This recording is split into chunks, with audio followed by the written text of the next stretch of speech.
Une image forte d'apaisement du climat social d'après-vote exactement comme en 2006, mais avec en selle de nouveaux acteurs qu'on n'oubliera pas de sitôt. Sans attendre les résultats de la Cour constitutionnelle et sans les grandes tendances de la Sénat, Lionel Zinsou a adressé à la première lueur de l'aube, juste après les dépouillements, ses félicitations à son rival Patrice Talon. Le candidat de l'Alliance républicaine n'a pas fait dans la dentelle pour saluer les mérites de son vis-à-vis venu pourtant en deuxième position lors du premier tour de la présidentielle. Un geste de fierté nationale retrouvé pour le quartier latin de l'Afrique s'interroge à bon droit d'aucuns. La démocratie béninoise, durement mise à rude épreuve ces dernières années, enfin remise au goût du jour, de regards avisés pour apprécier au cœur de la tribune libre du jour ce dénouement des plus inattendus. L'euphorie ambiante d'après-vote cédera sous peu place à l'occupation des vastes chantiers en attente d'être pris en charge. Notre dossier du jour s'y attardera. Le gouvernail du paquebot Bénin omet quelle orientation prioritaire devront être en route toute urgence. Celle du capitaine à bord Patrice Talon pourra-t-il donner les orientations attendues? Le débat, nous le ferons tout à l'heure avec nos invités, mais avant de les retrouver, l'instant revue des titres des journaux. A parcourir la une des quotidiens béninois dans le parution du jour pour nous, Joannes Towanou, qu'on retrouve tout de suite. Joannes Towanou, bonjour. Joël Yetondi, bonjour, amis téléspectateurs, bonjour. Eh bien, les tendances, on en parle à la une des quotidiens ce matin. Absolument, Joël Yetondi, elles sont tombées hier dans la matinée. Et puis, les journaux en ont parlé. Il faut confirmer aussi le travail fait par nos confrères de la presse écrite parce que ce que ces journaux ont publié hier déjà, bien avant la proclamation des tendances, c'est qu'à confirmer la Sénat. A confirmé ce que la Sénat a dit. C'est à saluer. On démarre avec Actu Express qui affiche en manchette résultat provisoire de la Sénat, le triomphe de Patrice Talon, large victoire de la coalition de la rupture. Et puis toujours avec Actu Express, Léon Ada, promu commandant de la capitainerie du port, la consécration des mérites d'une compétence avérée, un gage pour des performances dans l'espace portuaire. Nouvelle génération, moins de 24 heures après le second tour du scrutin présidentiel, la Sénat proclame les grandes tendances. Coup de chapeau à l'équipe d'Emmanuel Tiando. Et puis, déclaré vainqueur de l'élection présidentielle, Patrice Talon se dit ouvert au conseil de son prédécesseur, Boni Yahi. La nouvelle tribune, message du PDG du groupe Fludor, Ribou félicite Talon pour sa brillante victoire. Publication des grandes tendances de la présidentielle, Talon élu avec 65,39%. Il montre sa bonne foi envers Yahi. Issue heureuse du processus électoral, Lionel Zinsou désamorce la bombe Yahi. Et puis fin tragique du régime Yahi, toujours avec la nouvelle tribune. La Centra Finance alerte les travailleurs sur les pillages du patrimoine de l'État. La relève info face à la presse après l'annonce des grandes tendances par la Sénat. Patrice Talon résolument engagé pour la réconciliation et le développement du Bénin. François Hollande adresse ses meilleurs vœux de réussite à Patrice Talon. Selon les grandes tendances données par la Sénat, Patrice Talon élu président. Le coopérant, après sa brillante élection à la tête du Bénin à l'issue du scrutin du 20 mars 2016, Fludor Bénin félicite Patrice Talon et s'engage à l'accompagner dans ses projets économiques. Déclaration de Lionel Zinsou face à la presse béninoise. Hier, il y a de très nombreuses façons de se rendre utile à son pays. Le Télégramme, déclaration de presse du président Patrice Talon après publication des grandes tendances par la Sénat. Je ne serai pas candidat en 2021 parce que je ne serai plus éligible.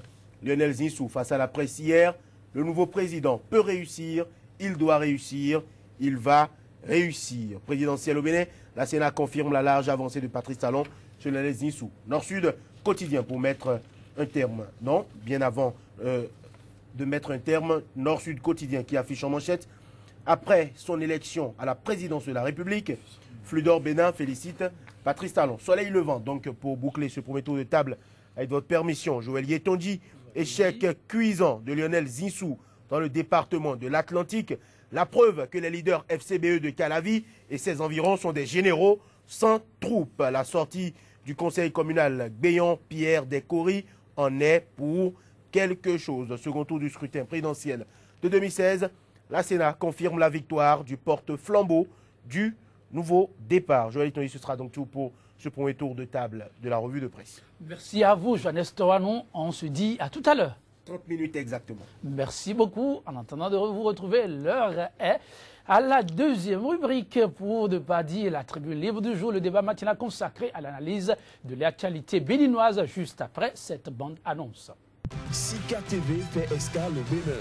Pendant toute la période électorale, retrouvez désormais sur votre chaîne panafricaine un programme matinal dénommé 100% Bénin, exclusivement consacré à l'actualité sociopolitique au Bénin. Pendant 2 heures, la politique, les questions de société et les grands dossiers de l'heure seront décryptés avec des éditorialistes, des professionnels des médias, des acteurs politiques et membres de la société civile. 100% Bénin sur Sika, c'est une fenêtre ouverte sur l'actualité au Bénin du lundi au vendredi de 7h à 9h, heure de Cotonou.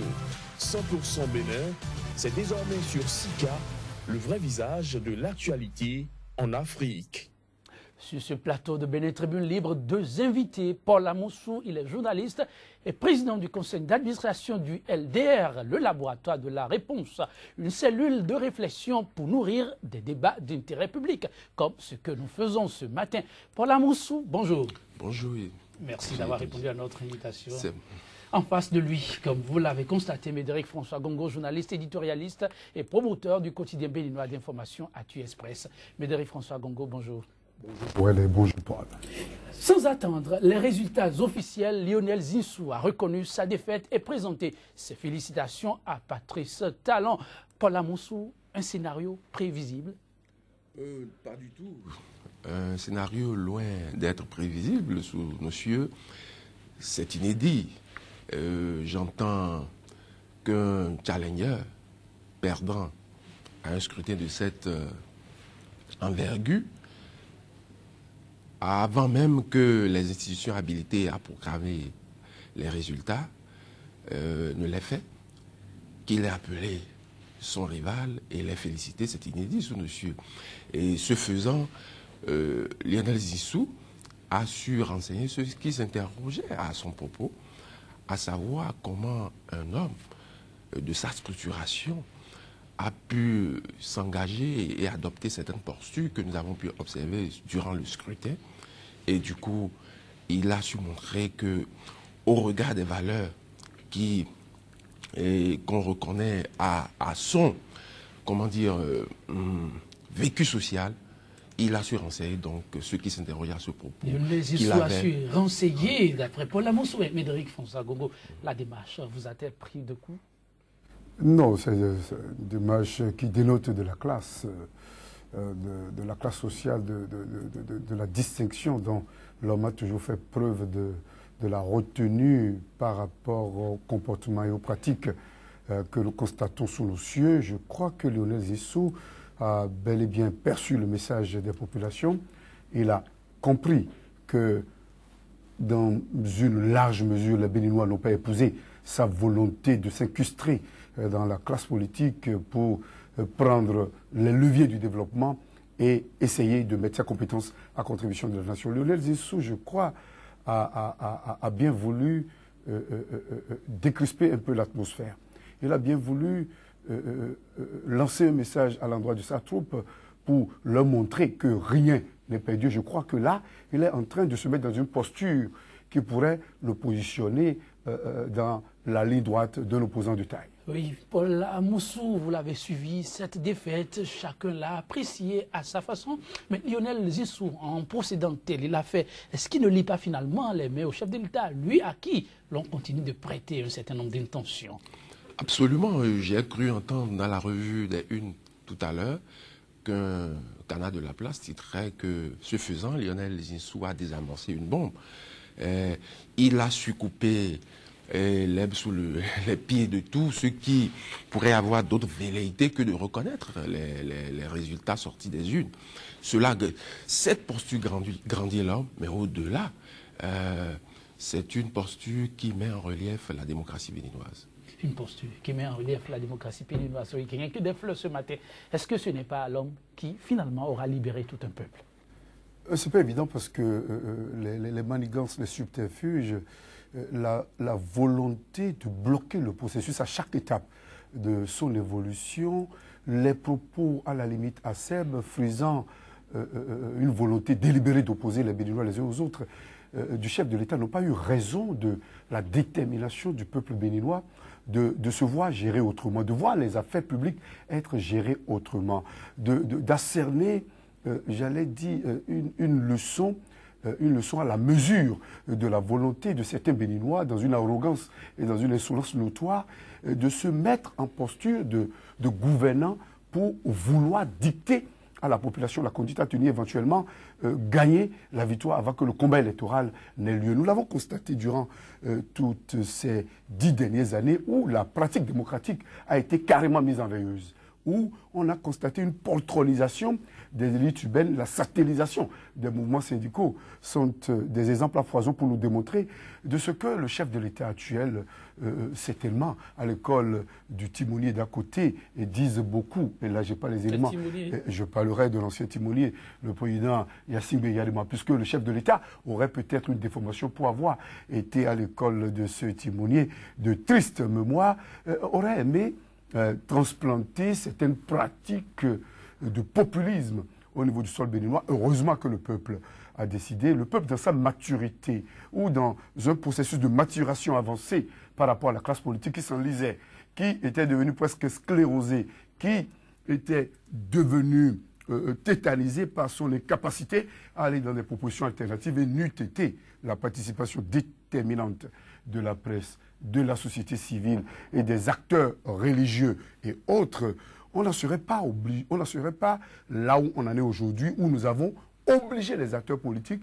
les candidats, à recentrer les débats autour des questions de développement par rapport au projet de société, même si à l'évidence, l'intoxication, la délation, l'utilisation de l'information intentionnelle, la mise à contribution des réseaux sociaux pour manipuler dans un sens très important les élections n'a été au rendez-vous. Je crois qu'à l'évidence, le peuple béninois a donné la preuve de ce qu'il est capable, du meilleur comme du pire.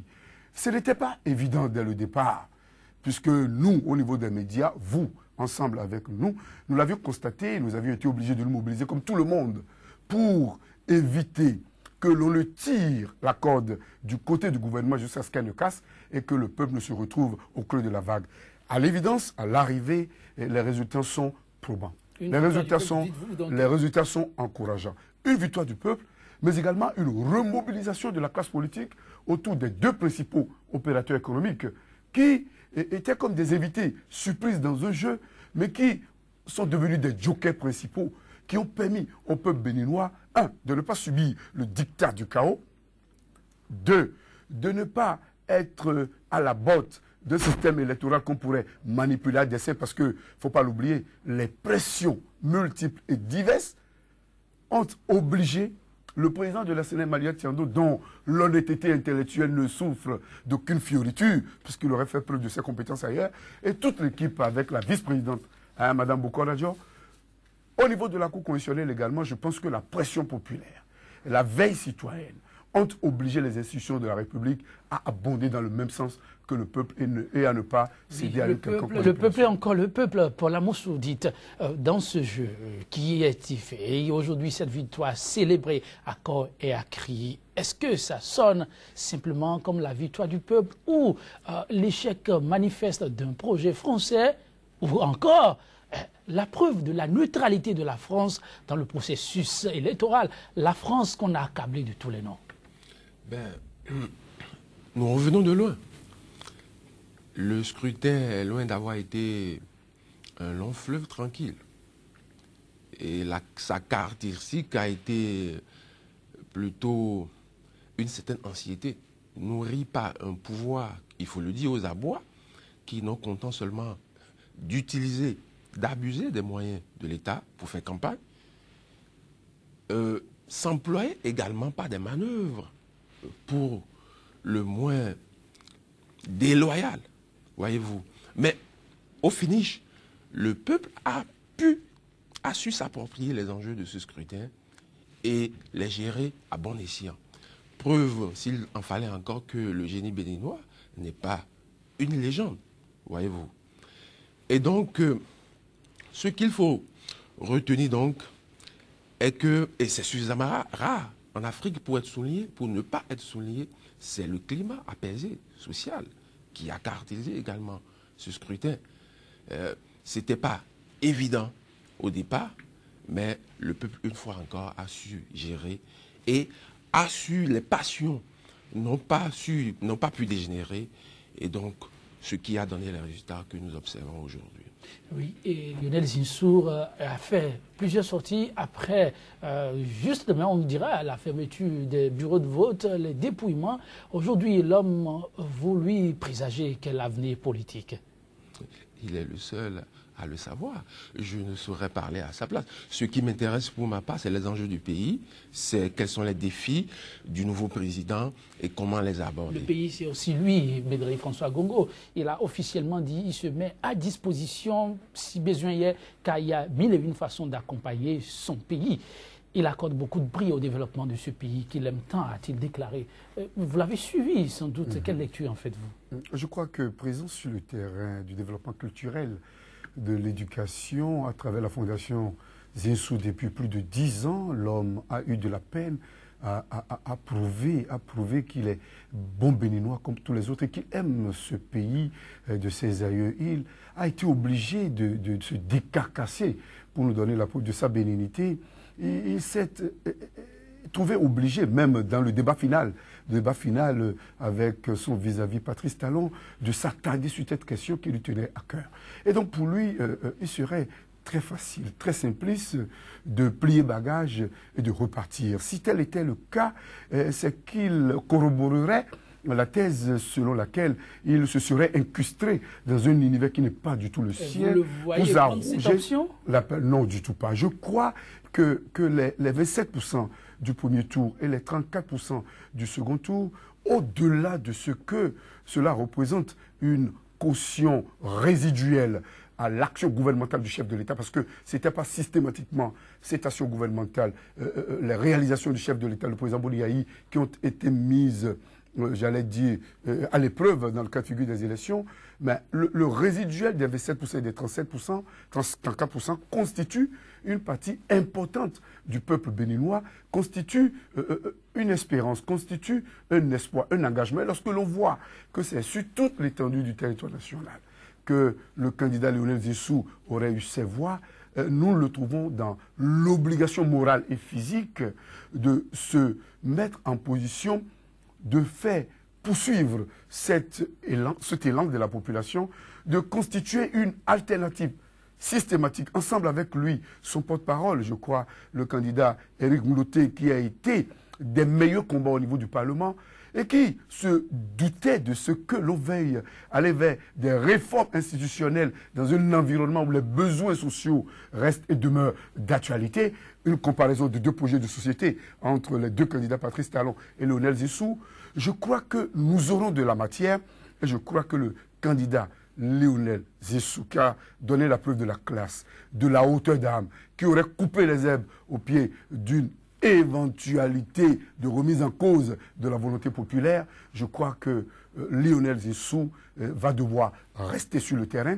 Il va devoir se mettre en pole position pour organiser une réplique systématique, puisqu'à l'évidence, les trois grandes tendances qui l'ont rejoint et qui lui ont permis, dans une mésestimation criade de la situation politique, dans une méconnaissance de la volonté du peuple d'aller vers un changement, ces trois tendances se retrouvant aujourd'hui un peu battues, se retrouvant aujourd'hui un peu à la recherche de leur identité, il va devoir constituer ce creuset dans lequel se retrouveraient les forces de proposition alternatives pour obliger le candidat plébiscité, Patrice Talon, parce qu'il faut le dire, soit 5%, presque, ce n'était pas gagné d'avance.